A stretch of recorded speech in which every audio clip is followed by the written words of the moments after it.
Message from General Pepper. Priority 1. We need your help, Star Fox. Andross has declared war. He's invaded the Lilat system and is trying to take over Corneria. Our army alone can't do the job. Hurry, Star Fox.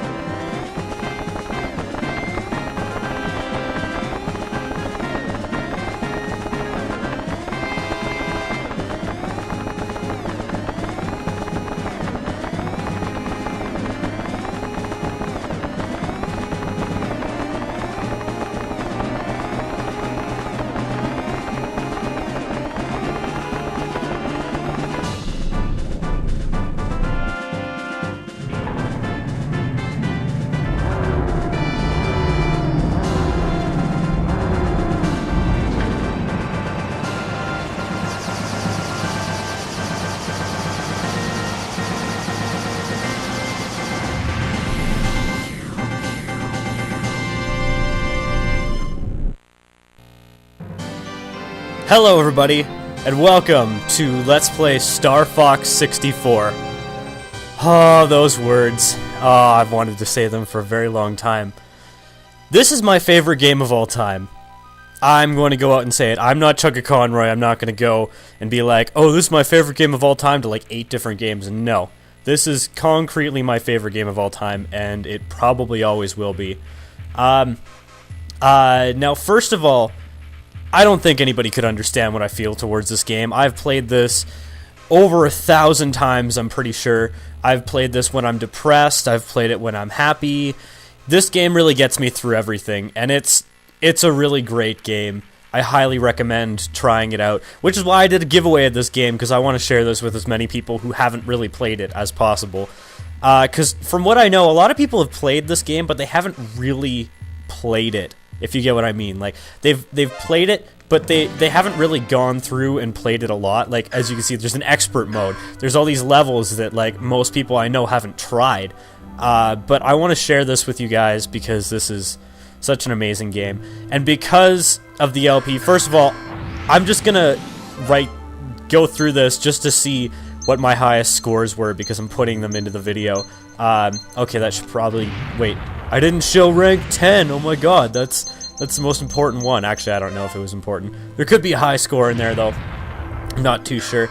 But I'm going to put those into the video. But because of this LP, this is really hard for me to do. I hope you understand that, because, like, those scores are sort of a landmark of myself over the years, but I'm going to delete them.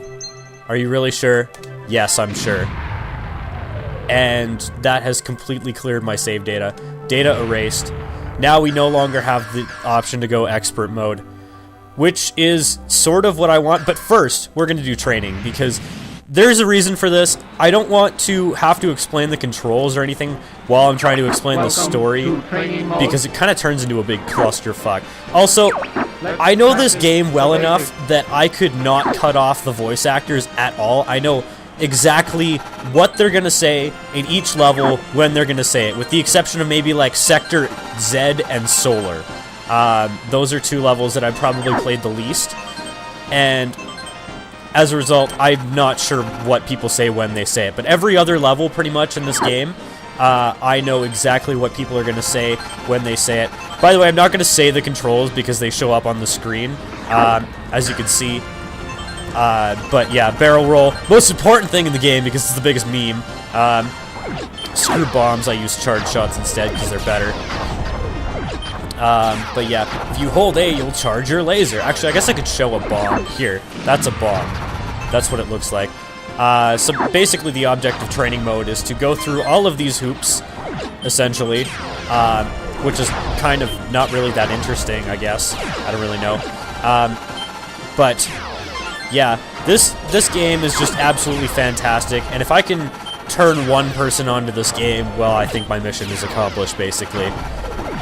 And the reason that I haven't done this for so long is because I've always sort of waited, like, okay, well, what if I wait a little bit longer? Maybe I can share this with more people. But you know what? I think now is the time. I don't really have anything else going on, and I had a really hard time picking a quote-unquote next LP when I finished Pokemon Platinum. I actually recorded 2 different LPs, the first couple parts of 2 different LPs, one of which I recorded twice. So that should probably let you know like how hard it was for me to pick something. And I may do that other one after this. This is probably going to be like a solo LP, as in like the only LP that I do at this time. So yeah, this is one of those games though that you could make this like a 30-part LP, or you could make this like a 5-part LP. Just depends how you do it. Mine's probably going to end up somewhere in the middle there, probably around 20 parts, I'm guessing. Because surprisingly, there's a lot of content in this game. Not a lot of people seem to realize this. For a game that's only 45 minutes long, it has a surprising amount of content. By the way, I'm not even sure if he said how to break or boost. Ow. Well, there goes my combo. But yeah, if he didn't say how to break or boost, then break is C down, boost is C left. I can't remember the controls off the top of my head, if I'm gonna be completely honest with you here. Just because, like, a lot of them are just sort of intuitive to me. Like, most games, if somebody asks me, like, what button do you press to do this? I'm like, I don't know, you use your thumb in this spot. And then I have to really think about it for a second, and I'm like, okay, it's this button, okay. But as you can see, if you use charge shots, you can actually do splash damage, and the splash damage that you do causes you to get more points. So as you saw before, I only targeted one enemy, but I got 9 points for that. That's because the enemy that I targeted, I got 1 point for, and I got 2 points for every enemy that I killed with splash damage. Now, splash damage is basically the key to getting a high score in this game. The entire point of the replayability in this game is to get a high score. And that's basically all you need to know to do it. There's a bunch of little tricks that you can use and stuff like that, but there are basically two modes in this game. There's the auto-scroller mode, as you saw before, and there's the all-range mode, which you see now. And the all-range mode can honestly be a little bit annoying. In fact, the most annoying stages in the game are almost all range mode stages. Wow, I screwed that up completely. But the interesting thing here is if you actually get 100 points, there will be a strong enemy appears, and I'm just going to cut to when I get 100 points, because it's going to take me a couple minutes, just because, like, this takes a little while. I find just sort of, like, finding a group of enemies and spamming works pretty well for getting a lot of points in these areas. And stuff like that, but there are numerous strategies that you can use to get a lot of points in the all-range mode stages. But I'll meet you when we get the hard enemy. This is Rob, 64. Keep up the good work.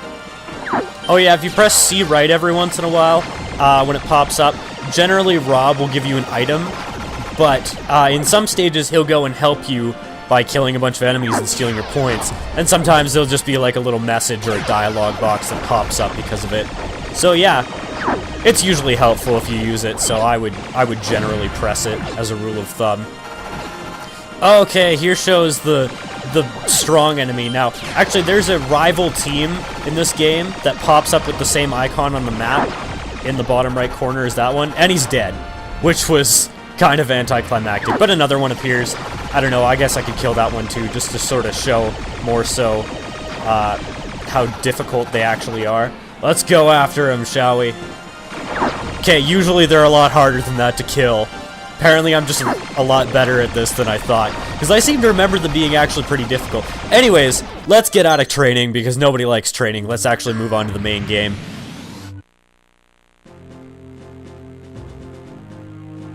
Corneria, 4th planet of the Lilat system. The evil Andross turned this once thriving system into a wasteland of near extinction.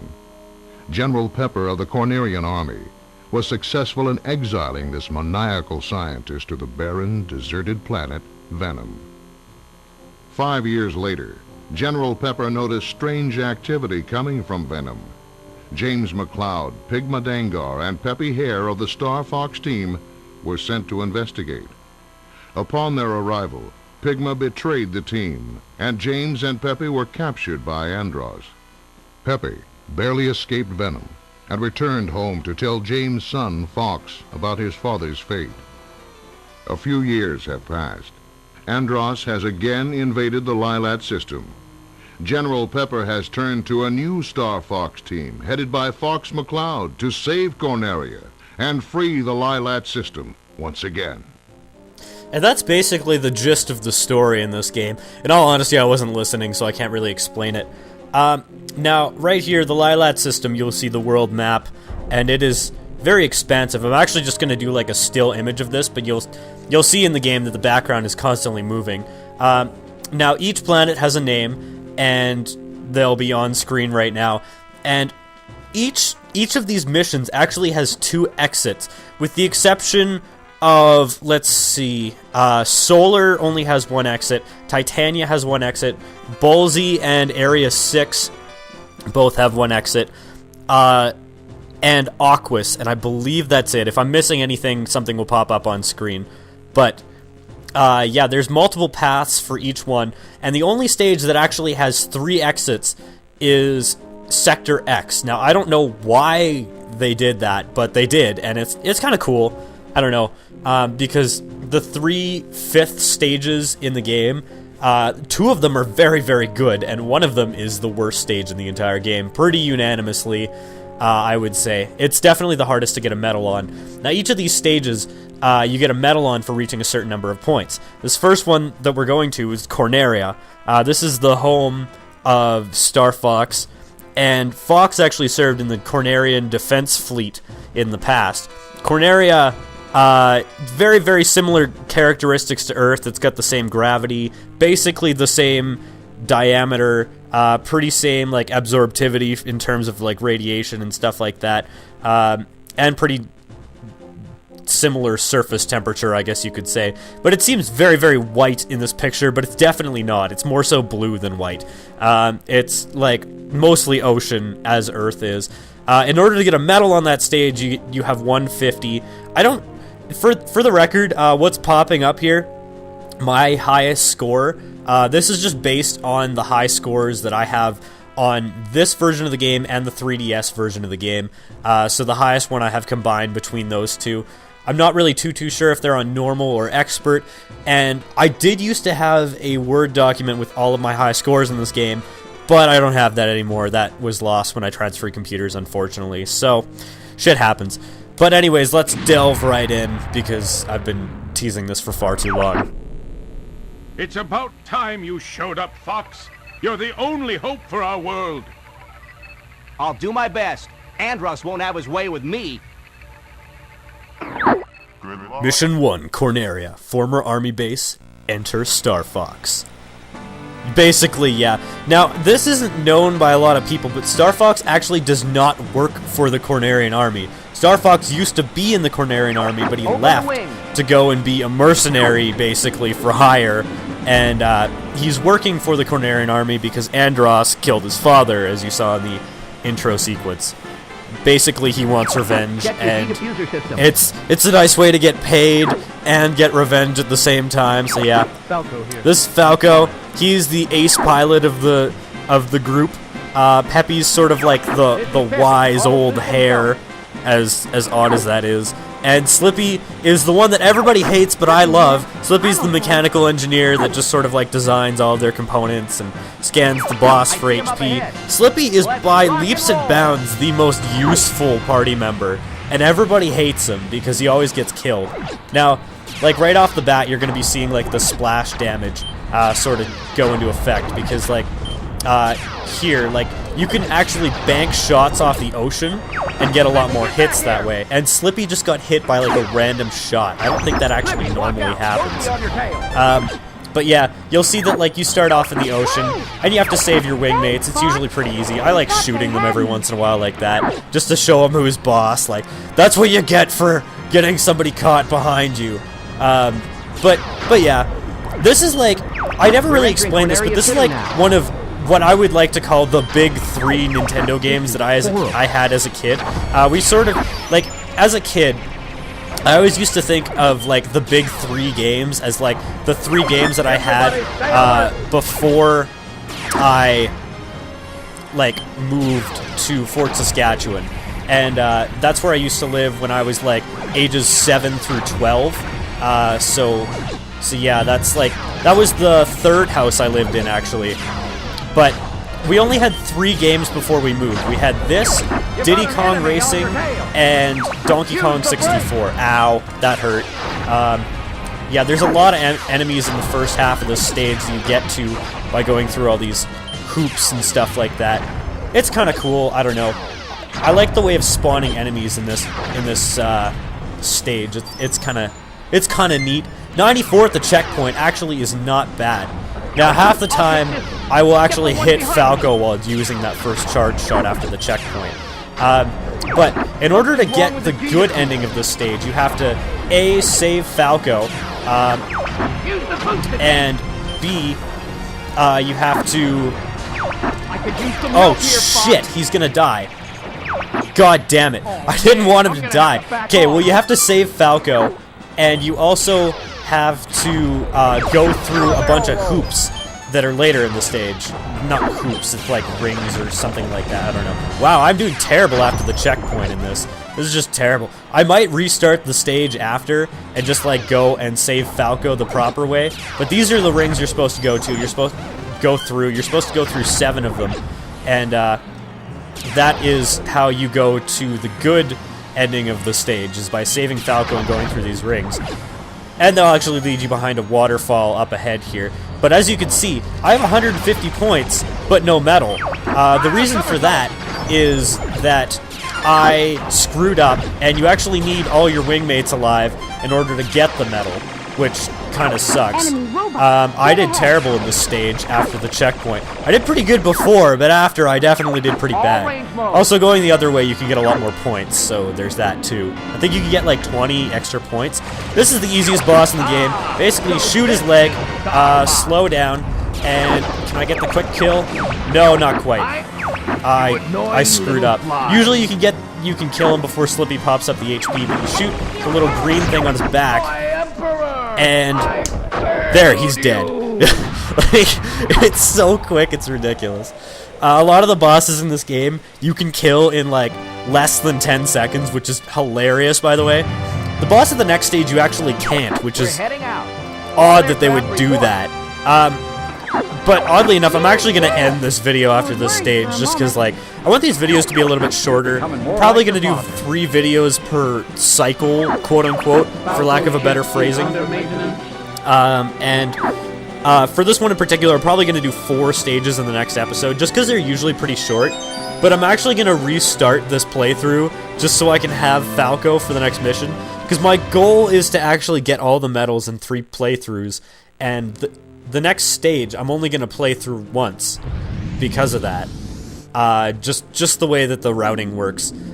So yeah, next time on Let's Play Star Fox 64, we will go to Medio, and we'll have Falco, and maybe a better score in the first stage. I don't know, I'm not going to care too much about keeping the scores consistent. But I will see you guys then. Goodbye, and thank you for watching. I could use some help here, Fox. I guess I should be thankful. Pretty smooth flying, Fox. Enemy robot, get ahead. Let's go.